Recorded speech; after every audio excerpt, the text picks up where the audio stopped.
Hello everybody, Josh12 back here again with another video, and I'm here to give you my official review for Dragon Ball Super Episode 14. If you've not seen this episode, please go check it out, because this review may contain spoilers. But that being said, it's finally over. The Battle of Gods has concluded. Beerus and Goku obviously have come to their inevitable end in their match, and I'm personally glad to see that. For me personally, as much as I've loved to have seen this fight in, television form, I will say it was starting to drag on a little bit. I'm pretty sure a lot of us can, not really disagree with that. I mean, I know there's a lot of purists out there, there's a lot of fans out there who, like myself, really take this quite seriously and all that kind of stuff. But at the end of the day, we got this already in the movies. We didn't really necessarily needed a TV version. We didn't need an anime version. But at the end of the day, it was still enjoyable to see this fight go down. In this episode alone, I think it did a good job at serving the purpose of the anime show. And it also served the purpose of trying to be like the movie. Obviously, the way the movie handled it, I think, was a little tighter, but overall I think the way they ended off in this in the series overall was pretty good as well. Of course, the match continues on with Super Saiyan Goku versus Beerus. Beerus obviously proves himself to be way too much for Goku to handle. Their battle continues like all around the sky, in space, in the ocean, which I think in my personal opinion was the best part of the fight. I mean, them fighting in the ocean was pretty kick-ass. I mean, I wish the artwork was a little tighter and better, but at the end of the day, it was pretty cool to see that. And overall, the fight itself was pretty cool. Their back and forth was interesting. I liked how Beerus started to lose his shit over Goku, continuously not accepting his defeat, which I thought was funny. And of course, it all comes to an end. Of course, Goku loses all of his energy. He's completely done. He's defeated. All the other warriors cannot take down Beerus. Beerus is just on an entirely different league.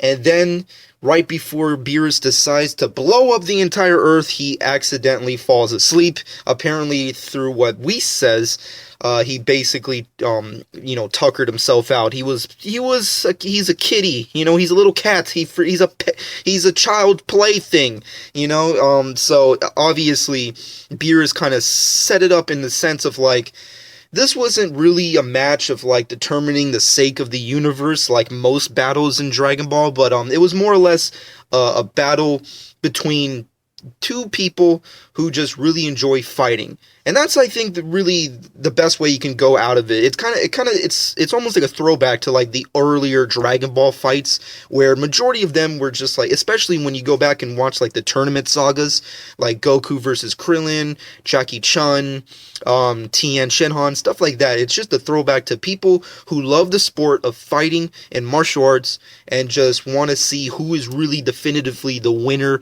and the most powerful in the universe, other than the obvious Dragon Ball Z villain / battle where it's this is for the sake of everyone I love and I can't have this happen. No, it's pretty much the complete opposite of that. And of course, if you've seen the movie, then you already know the outcome of the fight. It's not really that big of a surprise. Obviously, Beerus wins, Goku loses, no one's a winner, because the Earth does not, so, it's just the Earth doesn't get destroyed, even though it still baffles my mind that it's still standing as is. I mean, I'm just saying, I know, it's anime and you have to suspend disbelief, it's cartoons, it's kid stuff, I get it, but come on, I mean, after all the shit that Goku and Beerus did to each other, that planet should have, blew up the second, they hit each other with their fists of godly ki. That's just me. Let me know what you personally think about that. But of course, the battle is done. I'm personally glad to see it done. Now we obviously end up with, where do we go from here, obviously, and for me personally, it's going to be very interesting to see how we transition into Resurrection F stories. I think the series is definitely going to handle it a little better, or at least a little differently in comparison to the movies. I really don't know which way they're going to go with it, because the manga seems to be going in a different direction than the series. If you've been reading the manga, then you know that obviously the manga has introduced Champa. It's already introduced the Resurrection F story arc, so we're already heading towards that direction in the manga. However, in the anime, they're obviously they're taking their liberties to take things easier and gradually getting there. They're not taking they're taking their sweet time to do their specific actions, which I personally think it's all right to go with, but at the end of the day, it's just going to be very interesting to see that. The ending, I think, was pretty nice and majestic. It's just, the continuation of the party. Goku, after having this amazing godly battle, just chows down in victory of like, hey, my planet didn't get to blow up, although it is kind of pissing me off that, I had to become a Super Saiyan God on, I couldn't become a Super Saiyan God on my own, that kind of certain stuff. And then, of course, him and Vegeta have this back and forth where it's like, you know what, next time, buddy, you can do it, It was kind of cool to see, their kind of buddy moments. And, of course, the episode ends with the Pilaf gang leaving and once again vowing to capture the Dragon Balls. When? I don't know. Obviously, if you've watched the movies, the Pilaf gang are kind of like a setup to Resurrection F, seeing as how the Frieza crew recruits the Pilaf gang to capture the Dragon Balls for them, so I guess that's what they're trying to set up. At first I was like, why the fuck end the episode, the Battle of Gods story arc, with the Pilaf gang, like, floating away with their fucking little crappy raft or something? I thought it was kind of stupid, but more than I'm thinking about it, it's like, well, it makes sense, because it kind of sets up Resurrection F, so that's kind of like our only connection.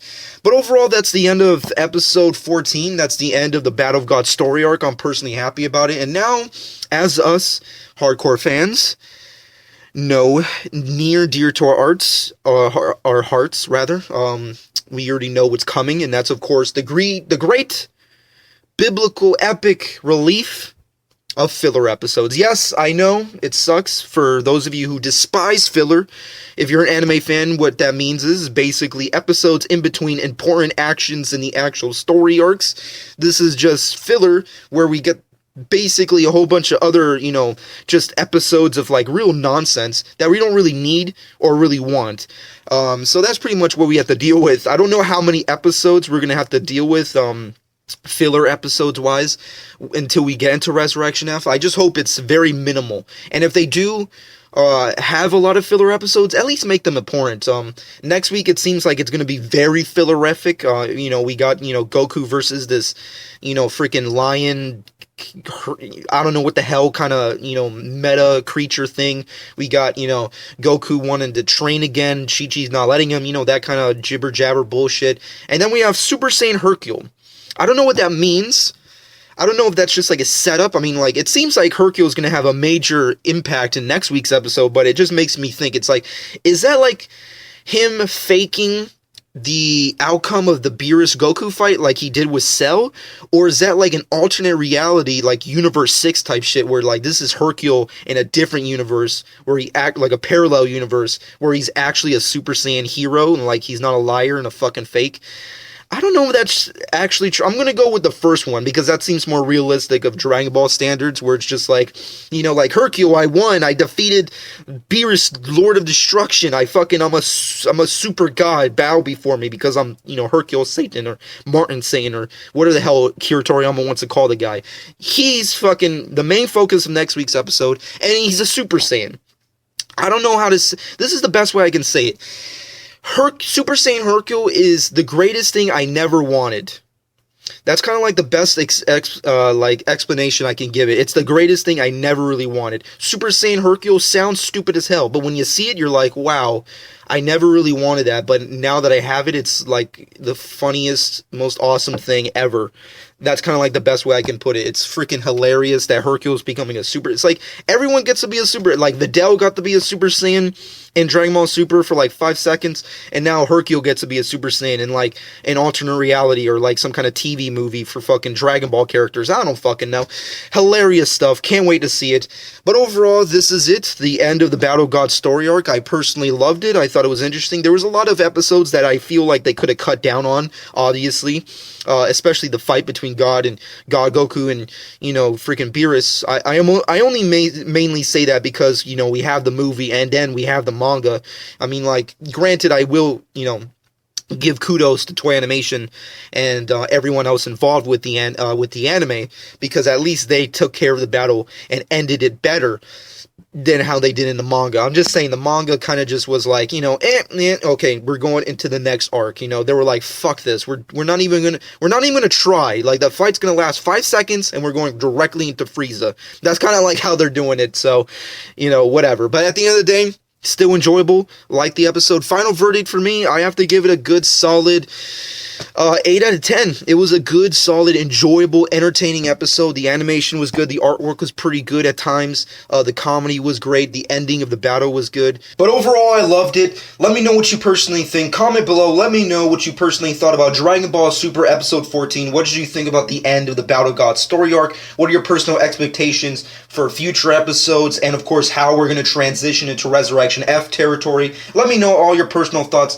Comment below. Let me know. Follow me on Twitter and Instagram at Josh12 if you've not done so already. And of course, if you also haven't done so already, subscribe to my channel. Who's it gonna hurt? Let me know what you personally think. And of course, I hope you guys enjoyed my review for Dragon Ball Super Episode 14. And this has been Josh12.